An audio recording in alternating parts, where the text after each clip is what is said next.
Welcome to Windy Night Stories. Tonight, a story by M.R. James. A school story. Two men in a smoking room were talking of their private school days. At our school, said A, we had a ghost's footmark on the staircase. What was it like? Oh, very unconvincing. Just the shape of a shoe with a square toe, if I remember right. The staircase was a stone one. I never heard any story about the thing. That seems odd when you come to think about it. Why didn't somebody invent one, I wonder? You can never tell with little boys. They have a mythology of their own. There's a subject for you, by the way. The folklore of private schools. Yes, the crop is rather scanty, though. I imagine, if you were to investigate the cycle of ghost stories, for instance, which the boys at private schools tell each other, they would all turn out to be highly compressed versions of stories out of books. Nowadays the Strand and Pearsons and so on would be extensively drawn upon. No doubt. They weren't born or thought of in my time. Let's see. I wonder if I can remember the staple ones that I was told. First, there was the house with a room in which a series of people insisted on passing a night, and each of them in the morning was found kneeling in a corner, and had just had time to say, "I've seen it," and died. Wasn't that the house in Berkeley Square? I dare say it was. Then there was a man who heard a noise in the passage at night, opened his door, and saw someone crawling toward him on all fours, with his eye hanging out on his cheek. There was besides, let me think, yes, the room where a man was found dead in bed with a horseshoe mark on his forehead, and the floor under the bed was covered with marks of horseshoes also. I don't know why. Also, there was a lady who, unlocking her bedroom door in a strange house, heard a thin voice among the bed curtains say, "Now we're shut in for the night." None of those had any explanation or sequel. I wonder if they go on still, those stories. Oh, likely enough, with additions from magazines, as I said. You never heard, did you, of a real ghost at a private school? I thought not. Nobody has that I've ever come across. From the way in which you said that, I gather that you have. I really don't know, but this is what was in my mind. It happened at my private school 30-odd years ago, and I haven't any explanation of it. The school, I mean, was near London. It was established in a large and fairly old house, a great white building with a very fine grounds about it. There were large cedars in the garden, as there are in so many of the older gardens in the Thames Valley, and ancient elms in the 3 or 4 fields which we used for our games. I think probably it was quite an attractive place, but boys seldom allow that their schools possess any tolerable features. I came to school in September, soon after the year 1870, and among the boys who arrived on the same day was one whom I took to, a Highland boy, who I will call MacLeod. I needn't spend time in describing him. The main thing is that I got to know him very well. He was not an exceptional boy in any way, not particularly good at books or games, but he suited me. The school was a large one. There must have been from 120 to 130 boys as a rule, and so a considerable staff of masters was required, and there were rather frequent changes among them. One term, perhaps it was my 3rd or 4th, a new master made his appearance. His name was Sampson. He was a tallish, stoutish, pale, black-bearded man. I think we liked him. He had traveled a good deal, and had stories which amused us on our school walks, so that there was some competition among us to get within earshot of him. I remember, too, dear me, I have hardly thought of it since then, that he had a charm on his watch chain that attracted my attention one day, and he let me examine it. It was, I now suppose, a gold Byzantine coin. There was an effigy of some absurd emperor on one side. The other side had been worn practically smooth, and he had had cut on it, rather barbarously, his own initials, G.W.S., and a date, 24 July, 1865.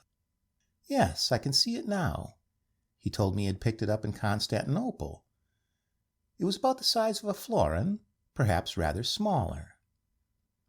Well, the first odd thing that happened was this. Sampson was doing Latin grammar with us. One of his favorite methods, perhaps it is rather a good one, was to make us construct sentences out of our own heads to illustrate the rules he was trying to make us learn. Of course, that is a thing which gives a silly boy a chance of being impertinent. There are lots of school stories in which this happens, or anyhow there might be. But Sampson was too good a disciplinarian for us to think of trying that on him.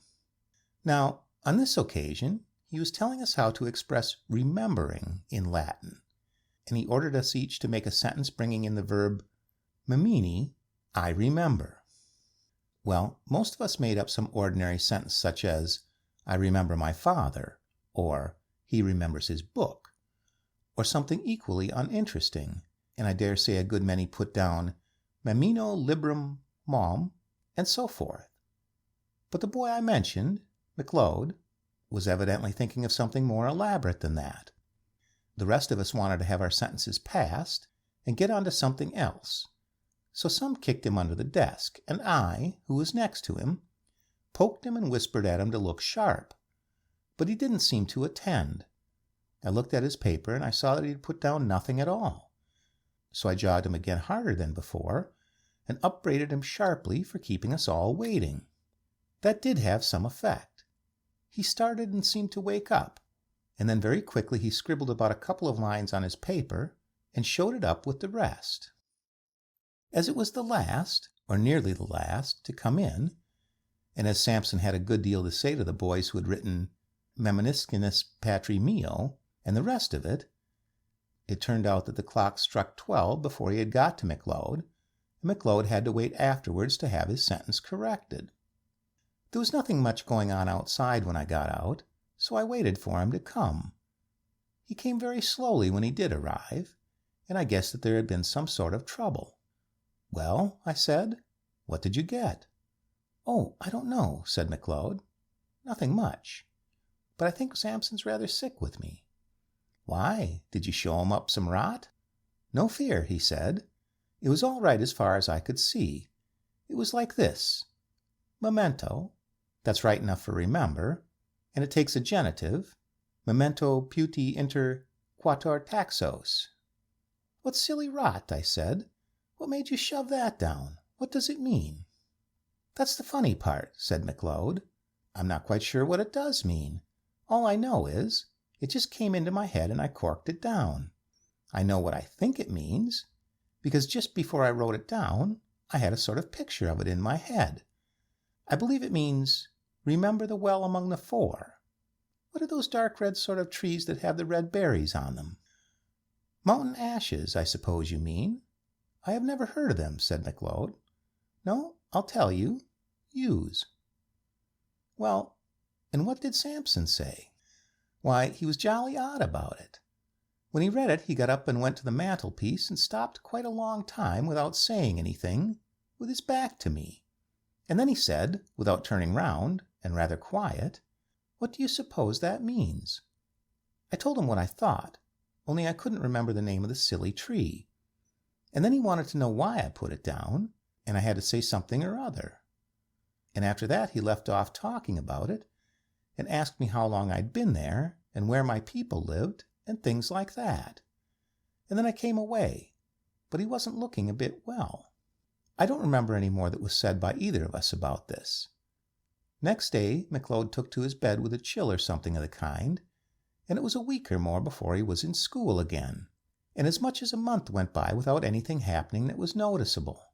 Whether or not Mr. Sampson was really startled, as McLeod had thought, he didn't show it. I am pretty sure, of course, now, that there was something very curious in his past history, but I'm not going to pretend that we boys were sharp enough to guess any such thing. There was one other incident of the same kind as the last which I told you. Several times since that day we had had to make up examples in school to illustrate different rules, but there had never been any row except when we did them wrong. At last there came a day when we were going through those dismal things which people call conditional sentences, and we were told to make a conditional sentence expressing a future consequence. We did it, right or wrong, and showed up our bits of paper, and Sampson began looking through them. All at once he got up, made some odd sort of noise in his throat, and rushed out by a door that was just by his desk. We sat there for a moment or two, and then, I suppose it was incorrect, but we were up, I and one or two others, to look at the papers on his desk. Of course, I thought someone must have put down some nonsense or other, and Sampson had gone off to report him. All the same, I noticed that he hadn't taken any of the papers with him when he ran out. Well, the top paper on the desk was written in red ink, which no one used, and it wasn't in anyone's hand who was in the class. They all looked at it, McLeod and all, and took their dying oaths that it wasn't there. Then I thought of counting the bits of paper, and of this I made quite certain. There were 17 bits of paper on the desk, and 16 boys in the form. Well, I bagged the extra paper and kept it, and I believe I have it now. And now you will want to know what was written on it. It was simple enough and harmless enough, I should have said.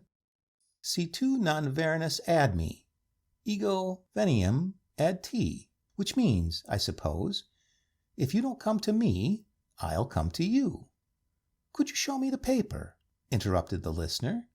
Yes, I could. But there's another odd thing about it. That same afternoon I took it out of my locker.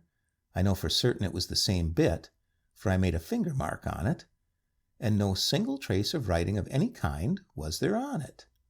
I kept it, as I said, and since that time I have tried various experiments to see whether sympathetic ink had been used, but absolutely without result. So much for that. After about half an hour, Sampson looked in again, said he felt unwell, and told us that we might go. He came rather gingerly to his desk and gave just one look at the uppermost paper, and I suppose he thought he must have been dreaming. Anyhow, he asked no questions. That day was a half-holiday, and the next day Sampson was in school again, much as usual. That night the third and last incident in my story happened. We, McLeod and I, slept in a dormitory at right angles to the main building. Sampson slept in the main building on the first floor. There was a very full moon. At an hour which I can't tell exactly, but sometime between 1 and 2, I was woken up by someone shaking me. It was McLeod, and a nice state of mind he seemed to be in. "Come," he said, "come. There's a burglar getting in through Sampson's window." As soon as I could speak, I said, "Well, why not call out and wake everybody up?" "No, no," he said. "I'm not sure who it is. Don't make a row. Come and look." Naturally, I came and looked, and naturally there was no one there. I was cross enough, and should have called McLeod plenty of names, only I couldn't tell why. It seemed to me that there was something wrong, something that made me very glad I wasn't alone to face it. We were still at the window looking out, and as soon as I could, I asked him what he had heard or seen. "I didn't hear anything at all," he said, "but about 5 minutes before I woke you, I found myself looking out this window here, and there was a man sitting or kneeling on Sampson's window-sill and looking in, and I thought he was beckoning." "What sort of man?" McLeod wriggled. "I don't know," he said, "but I can tell you one thing. He was beastly thin. He looked as if he was wet all over, and," he said, looking round and whispering as if he hardly liked to hear himself, "I'm not at all sure that he was alive." We went on talking in whispers some time longer, and eventually crept back to bed. No one else in the room woke or stirred the whole time. I believe we did sleep a bit afterwards, but we were very cheap the next day. And next day Mr. Sampson was gone, not to be found, and I believe no trace of him has ever come to light since. In thinking it over, one of the oddest things about it all has seemed to me to be the fact that neither McLeod nor I ever mentioned what we saw to any third person whatever.